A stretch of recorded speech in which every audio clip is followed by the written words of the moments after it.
বলেন আপনি কি বলতে আসছেন আমাকে? ও তো খেলা দেখবেন না? আমি তো আজকে মিশরের সাপোর্টার। নতুন আব্বু পেয়েছে।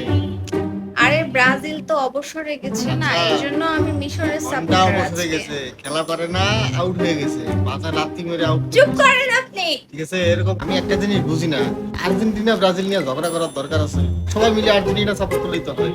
সবাই মিলে ব্রাজিল সাপোর্ট করলেও তো হয়। ওই বাঙালি টিম খেলতে পারে না, হাঙ্গারি টিম না, আমরা শুধুমাত্র নেইমারের ইনজুরির কারণে আমরা অবসরে খেলতে গেছি। পারে না। নেক্সট বার আমরা আবার কামব্যাক করব অনেক ভালোভাবে। আর আপনাদের খেলতে পারে না, খালি মাঠের মধ্যে আপনাদের উল্টে মতো পড়ে দুর্বল থাকে। চিত্তের টিম আমরা না, ঠিক আছে? দুর্বল টিম হয়তোবা বিশ্বকাপ নেইমারের জিতিয়ে দেখিয়েছি আমরা। অসুস্থতার জন্য এরকম হয়েছে, ও ইনজুর ঢং, ছিল ঢং। জন্য এবার টিমটা ভালো পারফর্ম ওটা করতে ঢং পারে ঢং নাই। করে আর আপনাদের এতগুলা ভালো ভালো প্লেয়ার থাকতেও মাত্র কয়েকটা কাপ।